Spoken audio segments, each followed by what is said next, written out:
समृद्ध पंचायत राज अभियानाच्या सभेत कायर ग्रामस्थांचा देशी दारू दुकानाविरोधात आक्रोश। देशी दारूच्या दुकानासमोर बंद करण्याच्या चेतावणीसह घोषणाबाजी।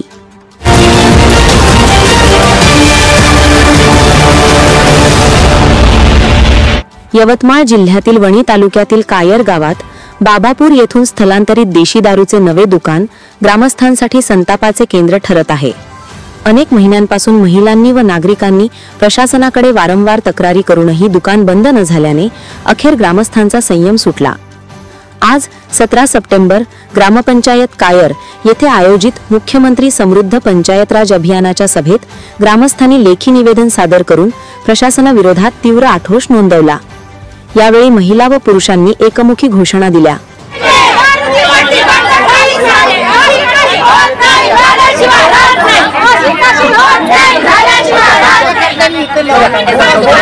सभेनंतर शेकडो महिला पुरुष, सरपंच नागेश धनकसार व पदाधिकारी सदस्य थेट दारूच्या दुकानाच्या आवारात दाखल झाले आणि दारूचे दुकान बंद झालेच पाहिजे अशा घोषणांनी परिसर दणाणून सोडला।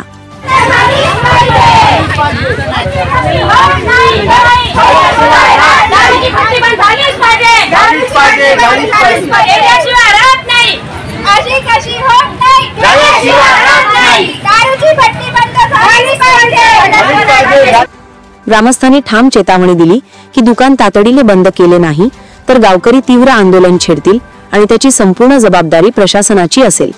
ग्रामस्थांचा हा आक्रोश पाहता आता प्रशासन पुढे काय भूमिका घेते याकडे सर्वांचे लक्ष लागले आहे।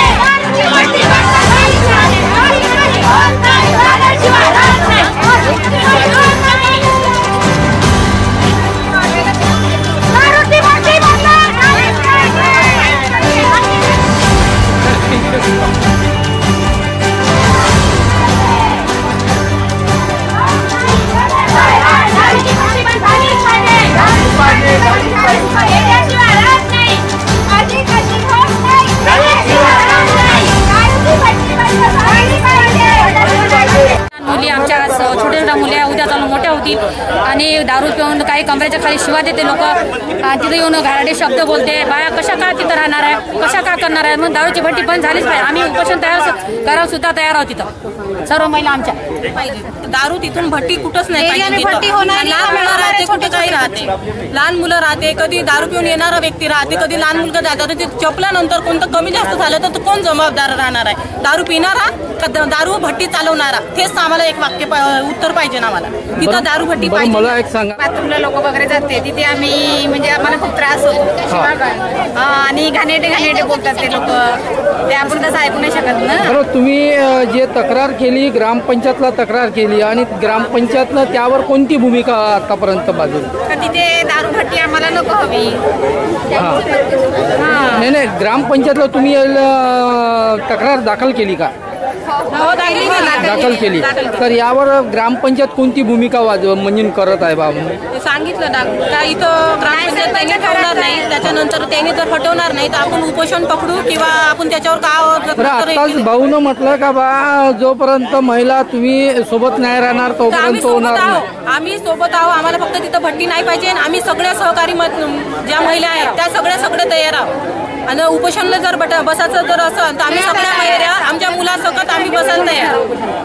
उपोषणले सगळ्या मुलासकट किंवा आमच्या घरच्या सोबत आम्ही सगळं उपोषण करायला तयार आहोत। महिला कलेक्टर ऑफिसमध्ये गेलं, HV विभागाकडे गेलं, त्याला आम्हाला नकारच दिला आहे का तुमच्या पद्धतीनं तुम्ही करू शकता, ते काही आमच्याच्यानं होत नाही, आम्ही काही करू शकत नाही। नंतर तुम्ही तक्रार केल्यावर तुम्ही आम्हाला कळवा, त्याच्यानंतर आम्ही उठाव घेऊ, तुम्ही सभा लावून सणा तुम्ही करू शकता असं काही त्यानं बोललं आम्हाला। त्याच्यानंतर आम्ही सभा लावली, सभा लावून यायला सहकार्य मागलं। माझ्या वर्गातल्या बायानं सह्या दिल्या आहे, 50-60 सह्या झाल्या त्याच्या दारू विरोधात सगळ्या जणी आहे माझ्या वार्डातल्या 2 नंबर मंच्या आणि 1 नंबर मंचा आहे. आम्हाला यायनं जर सपोर्ट दिला तर आम्ही सगळं काही करायला तयार. आम्ही आली वेळ तर उपोषणला तर बसू पण फोडफाडही करून टाकू.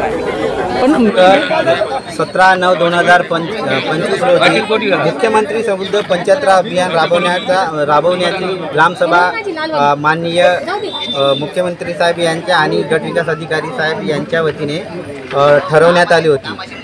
आज रोजी ही सभा संपन्न झाली आणि वेळेवर येणाऱ्या विषयामध्ये महिलाची जे आज रोजी आमच्या कायर ग्रामपंचायतमध्ये बाबापूर रोडवरील जे भट्टी होती गट नंबर 164 आणि 164 मध्ये ते भट्टी होती.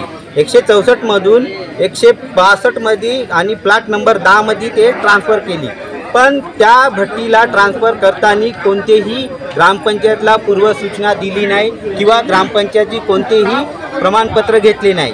त्यांनी स्वतःच्या मनमानीनं आणि अधिकाऱ्याला एक्साईज ऑफिसरला डायरेक्टली लाखो रुपये देणगी देऊन ते अवैधरित्या परवाना त्यांनी आपल्याजवळ घेतला आणि ते भट्टी तिथं ट्रान्सफर केली.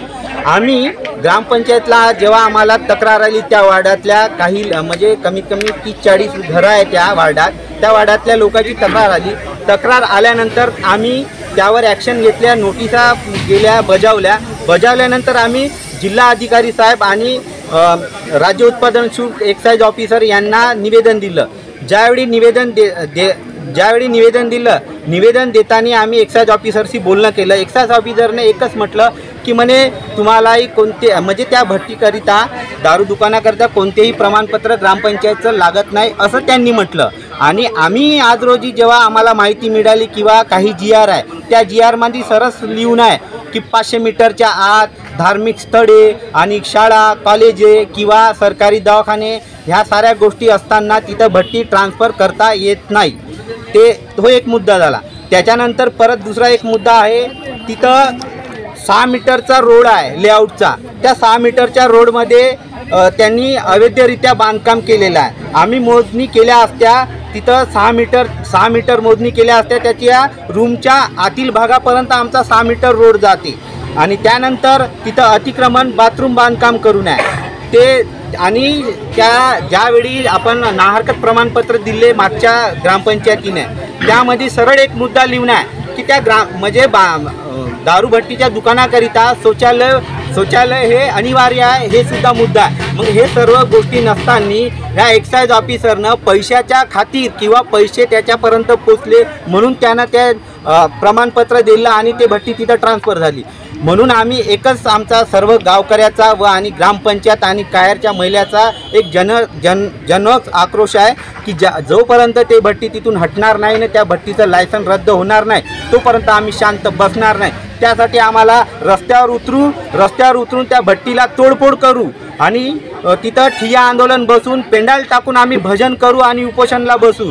जोपर्यंत तिथून हटणार नाही, जोपर्यंत प्रशासनाला जाग येणार नाही तोपर्यंत आम्ही तिथं हटणार नाही. त्यासाठी आमचे स्वतःचे जे होणार ते होऊ द्या आणि आमच्या वार्डाच्या ज्या महिला आहेत त्यांना एवढा त्रास होते तिथं की जेणेकरून दारू पिणारा व्यक्ती बाथरूम करतात, शिवीगाडी करतात. मग आमच्या त्या महिलाला तिथं बाजूला राहणारा जो त्रास आहे तो कोण सहन करणार. त्यासाठी आमचं एकच शासनाला व त्या एक्साईज ऑफिसरला विनवणी आहे की जोपर्यंत तिथून हटणार नाही भट्टी तोपर्यंत आम्ही शांत बसणार नाही.